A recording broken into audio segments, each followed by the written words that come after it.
paz do Divino Mestre permaneça conosco. Prezados irmãos em Cristo nosso Senhor, era abril, a primavera ainda não havia chegado a Paris.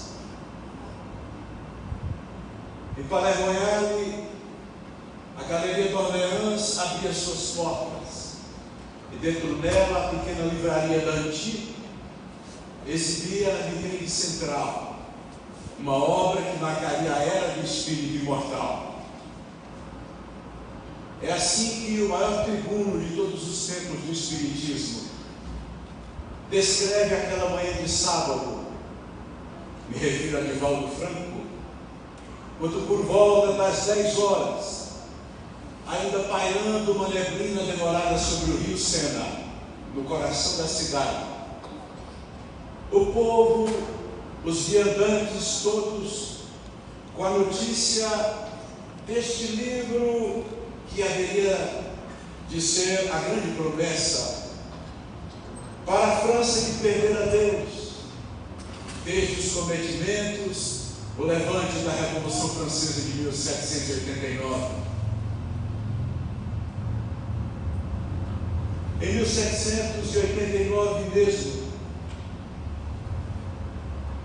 assim que os revolucionários ganham a Catedral de Notre-Dame em Paris, podem pronunciar discursos arrebatados que se sucedem, especialmente em 1793, quando uma contra-ação resistindo ao movimento reformista leva ao púlpito do venerando templo gótico a figura de Pierre Gaspard Chaumette, que se dirige ao povo francês em alto e bom tom: a França não necessita mais de Deus. Expulsemos Deus da França. Mas foram aqueles tempos pretéritos. Menos de 15 anos depois, Kardec, esse pseudônimo utilizado pelo professor Rivário, traz, por assim dizer, o selo desta obra que marcaria esta era nova. Esse Deus volta à França, aquele Deus que havia sido exilado pelo decreto audacioso de um cabo de guerra, quando Napoleão Bonaparte havia tomado o poder. Ali antes, um pouco depois de 1804, lá quando nasceu este mesmo Kardec, que agora era um homem dos seus 50 anos de idade, e que por coincidência, naquele dia mesmo dia 3 de outubro, data do seu natalício, coincidia com o primeiro exílio determinado ao grande corso Napoleão Bonaparte, que partia para a ilha de Elba. Adiante ele será exilado na ilha de Santa Helena, porque os espíritos descem como estrelas dos céus cadentes para, no exército de vozes, anunciarem esta era nova. Nos encontramos então em Palais Royal, defronte ao Museu do Louvre, de onde se podia sentir o perfume dos jardins, a lufada de uma estação que precedia a primavera. E o senhor Danty, abrindo as portas, percebe que um jovem de 21 anos adentra, interessado já na obra do professor Rivário, que não era exatamente subscrita por ele, Hippolyte Lilian Delisard Rivário, mas por este personagem que fazia 2000 anos, quase contemporâneo ao tempo de Jesus, mas na região das Galhas, havia exercido a tarefa de um sacerdote druida, e por sugestão de um espírito mentor, amigo, ele deveria usar um pseudônimo, para não confundir a obra nova com todo o seu trabalho no campo da matemática e da ciência e do idioma pátrio, em nome das quais escreveram diversas obras que ganharam as escolas da Paris do seu tempo. Mas o que traz aquele homem de 50 anos a esmiuçar questões que diziam respeito ao plano invisível dos espíritos? É que desde os conhecimentos antigos do egípcio, Mahabharata se cogitava dos espíritos. As pitonisas gregas que falavam no oráculo de Delfos, ou a intuição extraordinária dos profetas, que precisamente viam os episódios que aconteceriam depois das mediunidades de premonição. Porque Sócrates mesmo havia sido anunciado pela boca de uma profetisa, que ele era o homem mais sábio da Grécia. E as pitonas ou pitonisas eram consulentes em matérias de toda ordem, pessoal e espiritual. Jesus havia dito mais de uma vez que para que o Espírito de verdade, que era Espírito, viesse, era necessário que ele, Jesus, fosse. E ele rogaria ao Pai que esse Espírito Santo instalasse definitivamente o reino que nós chamaríamos da era do Espírito. E que ele mesmo, Cristo, desceria dentro dos céus entre as nuvens, seguido por um grupo de anjos para anunciar o julgamento final, onde todos os espíritos que estavam calados poderiam levantar a boca das sepulturas e no espetáculo da ressurreição anunciar que a vida prosseguia depois da vida e que haveria possibilidade de se voltar ao corpo físico. Entretanto, um engano interpretativo, porque Jesus tratara em espírito da ressurreição. E vamos ver naquela passagem extraordinária, que agora será objeto de análise pelo codificador, nesta primeira obra da codificação e naquelas que sucedem, o que é o Espiritismo, o Livro dos Médiuns, o Evangelho segundo o Espiritismo, a Gênese, os milagres e as tradições. Ele poderá desdobrar acontecimentos, especialmente em a Gênese, como aquilo que era tido como milagre na ressurreição de Lázaro, que poderia ser uma ressurreição. Mas Lázaro cheirava mal porque estava sepultado fazia 3 dias, como se supunha, porque ninguém estava na entrada da campa para saber. Jesus havia dito aos discípulos que viria acordar Lázaro que dormia, porque Lázaro era um amigo de Jesus, conhecido, com ele convivera naquelas cercanias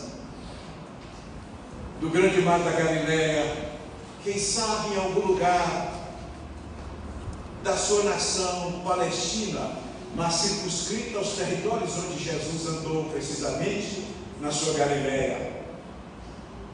Lázaro, levante, e Lázaro sai, atados, cheio de ataduras, como era guardado no sepulcro aqueles que morriam.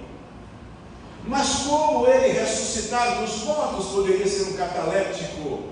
Como Jesus ressuscitar todos aqueles que desencarnaram ao longo de todos os séculos, milênios, antimilênios, pelo menos 70 mil anos atrás, ou 50, segundo outros cientistas, quando surgiram os antropóides homines. Aliás, os antropóides antecedem a bem mais que isso, quando teria surgido a idade da razão, 70, 50 mil anos antes. Todos deveriam ressuscitar, inclusive aqueles corpos que foram submetidos à cremação, como igualmente os corpos que se decompuseram nas tumbas, cujos elementos orgânicos, químicos da cadeia física e biológica se disseminaram no fluido cósmico universal, mas por um poder de Deus poderiam voltar. O Espiritismo viria lançar luz sobre a compreensão deste Cristo, das suas explicações, porque quando Jesus se aproximava de Cesareia de Filipe e vindo a ser recepcionado pelos discípulos, um deles irrompe com uma indagação, aliás, com uma resposta a uma pergunta de Jesus: o que dizem a respeito do Filho do Homem? E eles então, um deles responde: uns dizem que tu és João Batista que ressuscitou dos mortos, outros que és Elias que voltou do país da morte, outros que és Jeremias, um dos antigos profetas. E Jesus indaga a Pedro: quem dizes que eu sou? Diz Pedro: tu és o Cristo vivo, Filho de Deus. E Jesus então homenageia dizendo que foi o Espírito Santo que o intuiu a dizer. Mas então, Como poderia Jesus ser a reencarnação? Que não existe essa palavra, ser a ressurreição.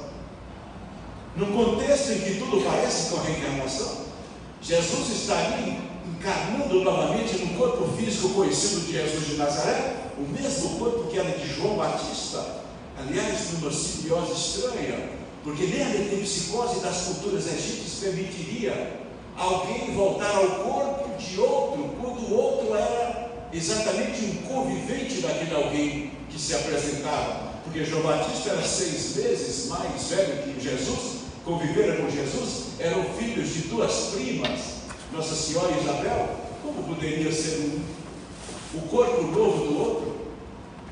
Como poderia ser a ressurreição de quem morrera 6, que era 6 anos mais velho, que morreram menos de 1 ano antes de Jesus, quando João foi degolado por ordem de por ordem de Herodes. E Jesus então, que lidou com os espíritos, veio nos dizer agora, através de 1000 vozes, que Kardec cuidou em arregimentar uma sistematização que ele viria desdobrar na codificação. Para Bruxelas, para as diversas províncias de Paris, ele encaminha expedientes pedindo a tantos que eram tidos como médiuns, palavra que ele passa a cunhar, porque não era uma palavra tão nova, ele está no Antigo Testamento, que eles pudessem trazer as mensagens dos espíritos que aparecessem por ali. Afinal de contas, a França estava tomada pelos acontecimentos desde 1848, quando em Hydesville, lá nos Estados Unidos, as irmãs Fox foram objeto de fenômenos extraordinários naquela casa de madeira.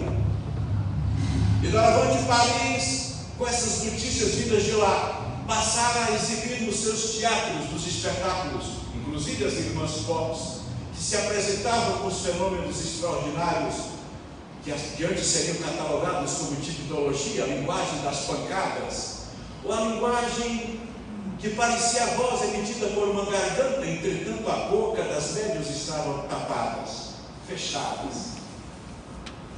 A senhorita Plomerejão, juntamente com o senhor Patier, convida Kardec em 1854, havia convidado 3 anos antes de 57, para que ele fosse assistir as comunicações que eram trazidas através de Caroline e Julie Boudin, uma de 14 e outra de 16 anos de idade, que respondiam a questões de ciência, filosofia e espiritualidade,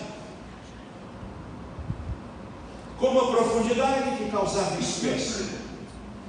Porque uma menina, especialmente de 14 anos, saber a responder indagações profundas, e Kardec então passa a formulá-las inicialmente em 501 itens. Há quem diga que o primeiro volume do Livro dos Espíritos foi constituído de 419 perguntas e respostas, para depois, na segunda, na terceira, nas edições depois da terceira, aparecer com 1018 ou 1019 perguntas e respostas, depois que a Federação Espírita descobriu que uma delas precisava ser numerada mais. Mas se esse elaborar é colher no meio desta realidade, as cartas vinham dos diversos pontos para onde mandaram. Afinal de contas, a França é uma nação gigante com diversas províncias, mas também de outros países além da Bélgica. E Kardec então submete as mensagens ao crivo científico, como professor que era, formado na escola de Pestalozzi, aos 18 anos de idade, em cuja escola vai se doutorar em ciências e letras, para adiante ele próprio, Kardec, fundar um colégio, uma escola, que não foi adiante. Entretanto, este professor, todo criterioso, seguidor de Augusto Comte, por sinal, ele, Kardec, um materialista por convicção, por formação acadêmica, passa a entender que as respostas que são reunidas, cotejadas, trazem um critério que, submetido, chega à concordância universal das comunicações. Todos falam praticamente a mesma coisa embora em palavras e filigranas mínimas de modo de dizer, há um ponto de vista que se torna consentâneo na vista do ponto de onde vem. E todos eles convergem para as respostas que vão dar. Por exemplo, a primeira pergunta que o codificador indaga sobre o que é Deus. Exatamente todas elas coincidem para o mesmo ponto. Não era alguém, era a inteligência suprema, a causa primeira de todas as coisas. Ele fará a refusão da linguagem sinteticamente para exprimir o pensamento condensado desse colegiado de mensagens. Mas a grande lógica da doutrina vai se fundamentar no pilar de essência dessa interface com a indagação filosófica. Por quê? De onde viemos, porque estamos aqui, para onde vamos? O verdadeiro cientista não pode crer antes de observar, mas não tem o direito de descrer antes de pesquisar. Os companheiros dizem: nenhum daqueles que se entregaram às investigações na França, que é o país que é o Carrefour do mundo, o país da luz, se entregou às crendices que estão presentes em todos os segmentos esotéricos e que decorrem de fenômenos inexplicados sob a bitola das provedas das retortas científicas, sempre à deriva das constatações que se pode ter. Mas Rivail agora se encontra ingresso no território, lá lutando com meninas, com jovens, com pessoas que não podem responder e com mesas que não têm pernas para andar, não têm cérebro para raciocinar.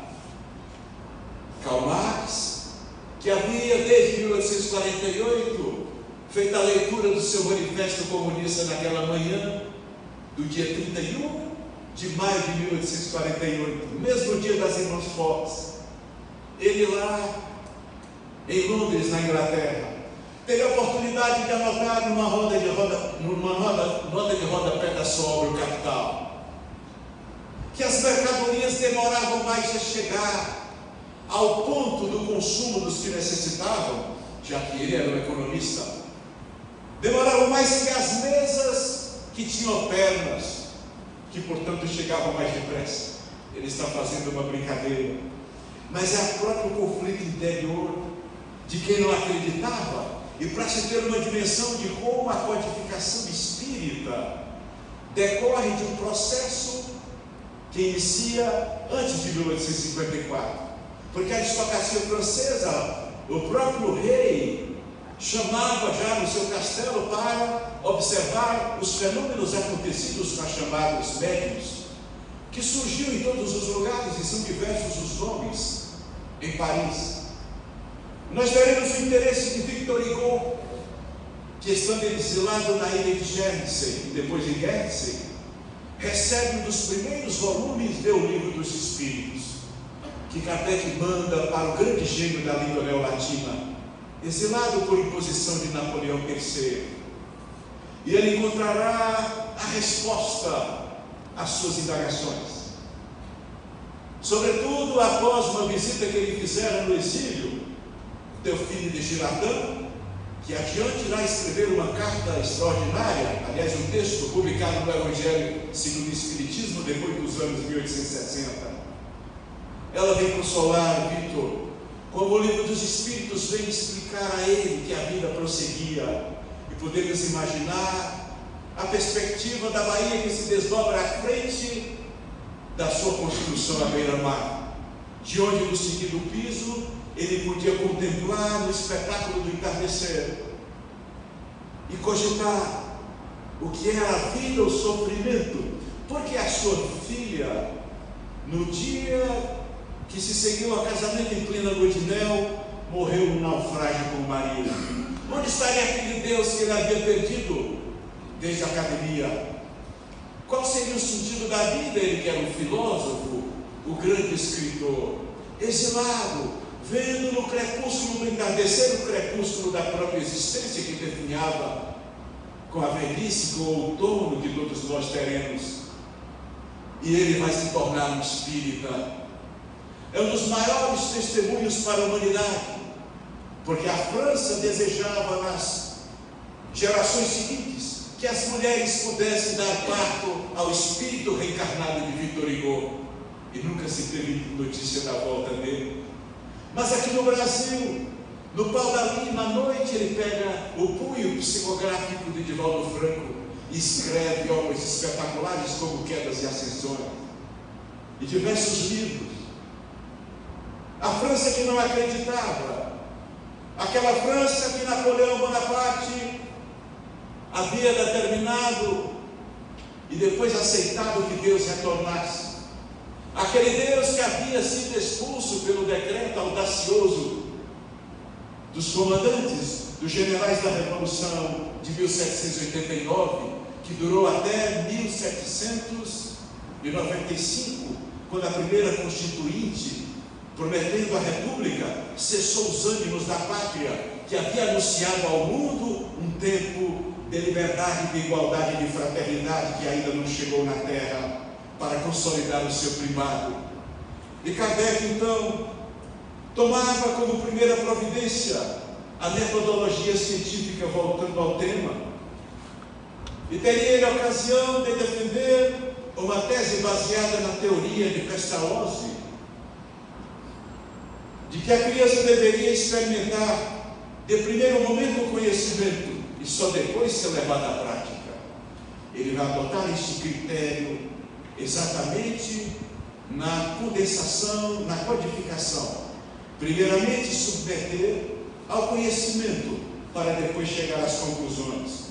Teria ele a ocasião de afirmar, de algum modo, em outros termos, que não foram os fatos que vieram provar a existência dos espíritos, foram os estudos científicos que vieram constatar e explicar os fatos que aconteceram em todas as eras da humanidade, em todos os tempos, desde a linguagem rupestre, desde os povos mais primitivos, a intuição para Deus, que é um espírito, que não é antropomórfico, portanto. Em 1931, Kardec havia publicado a sua gramática clássica francesa. Tinha ele um pensamento cartesiano das coisas, no setor matemático, onde terá ocasião igualmente de fazer publicações em apostilas.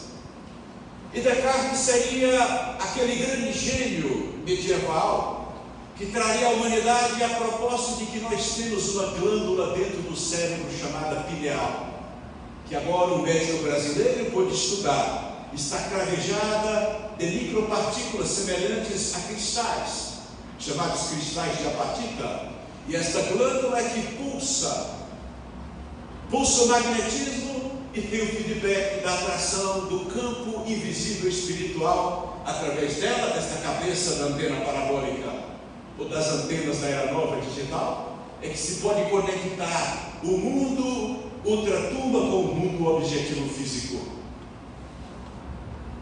E Descartes diria que nós temos duas realidades: uma realidade física corporal e uma realidade que não é física e espiritual, que estava na boca de todos os crentes e de todas as religiões, de pelo menos 23 religiões maiores da humanidade, no taoísmo, no confucionismo, no budismo, no hinduísmo, todos pregando que o espírito, sobretudo, iria e voltava, como dizia Sócrates, voltava do campo das ideias, para onde retornava depois de deixar o corpo, que era o cárcere da alma. Mas Kardec, levado nesta direção de investigador, ele já era casado com Amélie Gabrielle Goudin. Ela era 9 anos mais velha que ele, mas parecia ser 5 anos mais jovem. Kardec era mais introspectivo, seus biógrafos dizem. Casaram-se aos 26 anos. O Instituto Politécnico de Paris não foi adiante, que é a fundação dele, a sua escola. Ele era um poliglota, falava o alemão, o holandês, o italiano, o espanhol, pelo menos, além de outras línguas. Dava aulas de física e química e matemática, a quem nos referimos. E Kardec, então, está com esta grande missão. de encontrar no centro da investigação científica, com o preparo do homem que ele tinha, de cientista com doutoramento, a explicação que pudesse transitar para o campo da ética, porque filosoficamente a indagação estava respondida cientificamente pela observação, pela constatação. Mas qual seria o modelo e guia de todos os avatares, de todos os gênios que pisaram a superfície do planeta até 1857? Seria Buda? Seria um dos gênios do brahmanismo, do hinduísmo mais remoto? E eles respondem: os espíritos. O modelo e guia para a humanidade é Jesus, aquele Jesus de Nazaré. Dizemos nós que há 2000 anos fora submetido a 39 chibatadas, levado a uma cruz, onde expirara na manhã da sexta-feira da sua paixão, pedindo perdão a Deus para os que o sacrificavam, perdão para a ignorância. Ele era o modelo e guia pela doutrina, pelos ensinamentos que trouxera. Porque, por assim dizer, diria Emmanuel, no nosso século XX, que este Jesus é a síntese gloriosa de todo o pensamento terrestre, o fermento divino de todas as culturas e religiões, a alma sublime de todo o pensamento humano, sobretudo no coração do seu Evangelho que está no Sermão do Monte. Os espíritos respondem em Paris, respondem em Bruxelas, dizemos, respondem em todas as cidades para onde ele mandara pelo menos 10 centenas de expedientes aguardando o retorno. Está sistematizada a doutrina na sua primeira fase, e nós então temos uma elaboração de questionário feita por Kardec, respondida, cujo desdobramento vai culminar nas obras que seguem o Evangelho segundo o Espiritismo. É uma decorrência de muitas respostas obtidas na publicação, durante a publicação do Livro dos Espíritos, especialmente na fase da sua gestação. A teoria consensual da verdade elaborada, que esta universalidade das comunicações seria confirmada no século XX por Habermas, este grande gênio da filosofia de segunda geração da escola de Frankfurt, da Alemanha. Habermas é um clássico que todos nós estudamos no mestrado, muitos leram no próprio mundo acadêmico, na primeira formação, especialmente na área de humanas. E este gênio encontrará aquilo que Kardec diria: o Espiritismo aguarda sempre que a ciência confirme, mas paralelamente se adianta com a sonda da investigação para detectar aquilo que a ciência ainda não conseguiu investigar. E se um dia a ciência provar que essa detecção paralela não tem fundamento, o Espiritismo retrocederá, porque não será um erro de Deus, nem dos gênios do mundo maior, mas dos espíritos que se comunicam, que são espíritos de gênio, mas também de gente como nós, que tem pontos de vista e algumas vistas do ponto. Então o Espiritismo vem agora como uma ciência colocada numa frase espetacular de efeito, quando ele diz: fé inabalável é somente aquela que pode encarar a razão face a face em todas as épocas da humanidade. Por que dizer que o mundo foi criado 4.000 anos antes de Jesus? 4.000 anos e alguma coisa? 6.000 que seja. Quando as camadas fósseis estudadas dentro do magma profundo das condensações, das estruturas rochosas, detecta que a existência retroage pelo menos a alguns milhões de anos, nós então não poderemos senão encarar a realidade com a razão face a face, porque todas as crenças passam, e a doutrina espírita não é uma crença parida com a finalidade de formar prosélitos. Ela vem com a proposta de ser o futuro das religiões, sem que nenhuma religião deixe de sê-lo. porque é necessário que o mundo tenha as milhares de catedrais, de sinagogas, de templos religiosos consagrados, as culturas do grande processo da evolução do conhecimento da crença. A grande finalidade é ganhar exatamente os bastidores das religiões, para que um dia a sua santidade o Papa, por exemplo, possa pronunciar de uma das colinas de ouro, onde a terra foi dirigida por muitos anos, que já não há mais o purgatório. O purgatório para as crianças que morreram inocentes e que, portanto, não teriam que passar um período de depuração. Revogaram o purgatório. O Papa João Paulo II teria sido mais ousado. Ele dizia que não existe mais território geográfico para o céu e para o inferno. São territórios da mente. Porque este Deus estaria dentro de nós. E os Espíritos haviam respondido a Kardec: a consciência escreve dentro nela a própria lei de Deus. E então os passos que o Espiritismo deu no campo astronômico foram constatados, desvelados. A pluralidade dos mundos habitados, que agora vem ganhando volume, quando pelo menos 5 globos em condições esféricas e de aspecto fotográfico que sinalizam ter alguma substância aquosa na superfície, que não seja água, seja metano, mas líquida, indicando a grande probabilidade, depois das descobertas, de água nas profundidades de uma cratera em Marte ou das crateras da Lua.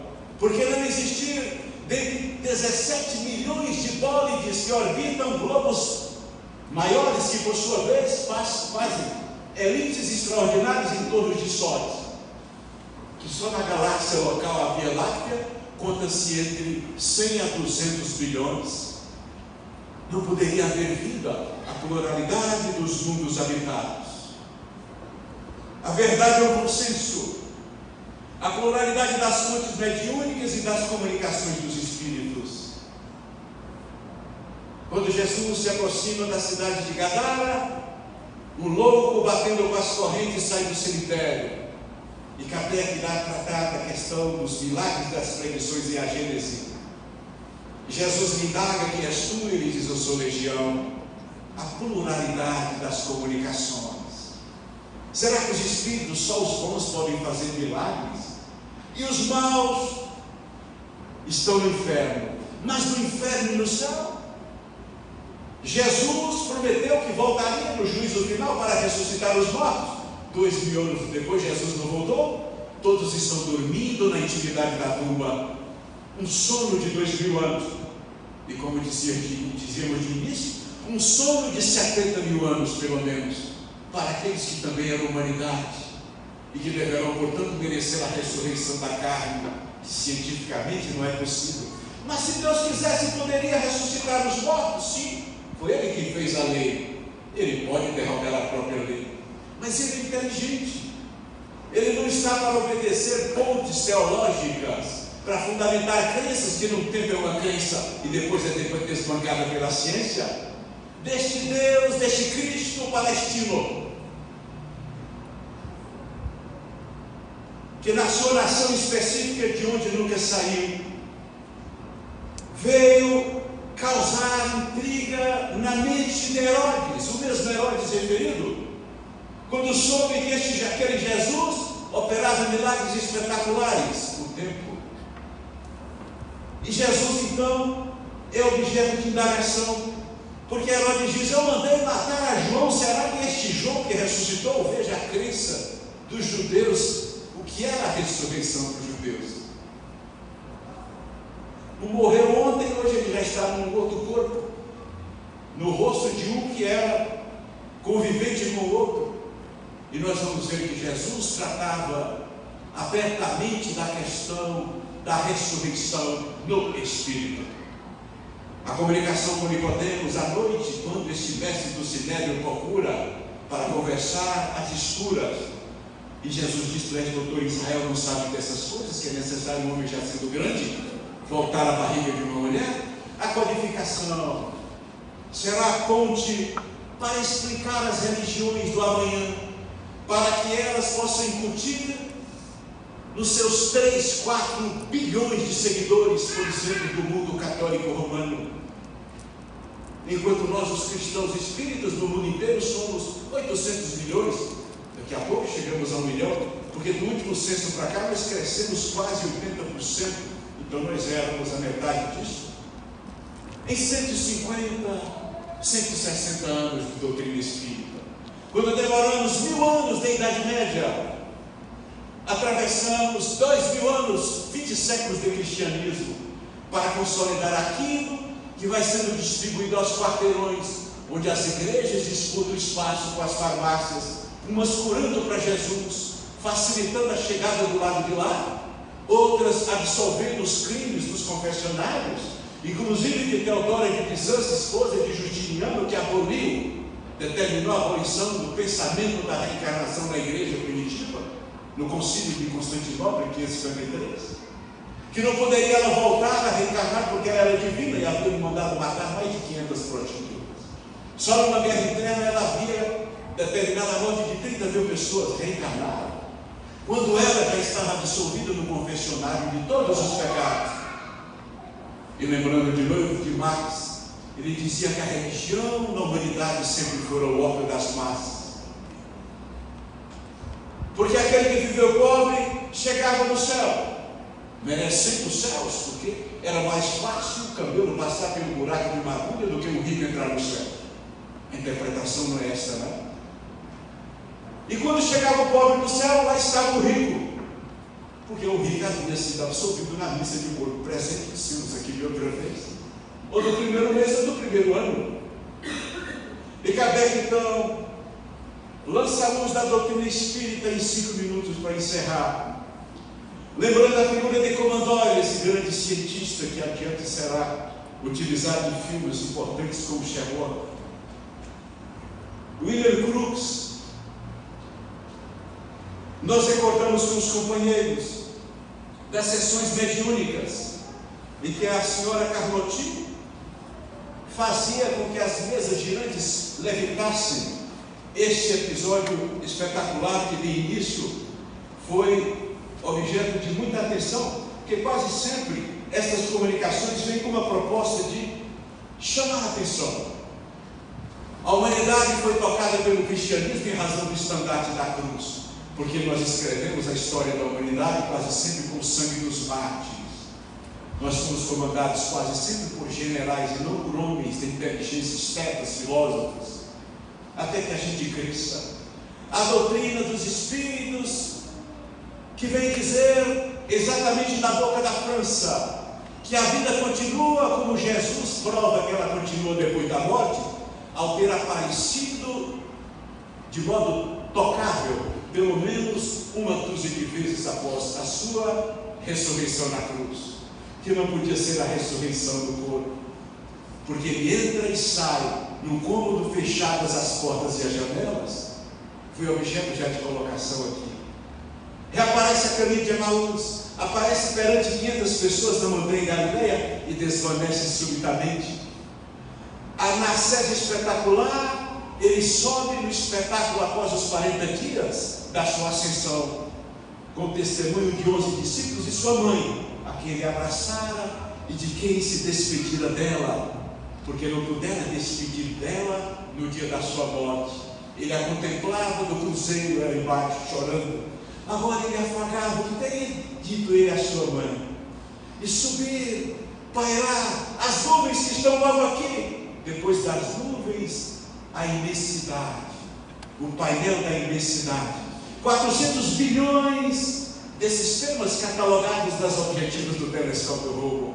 Que Jesus nos conduza na terceira era, depois do Pai e do Filho, que o Espírito de verdade possa consolidar os templos do Espírito. Muito obrigado.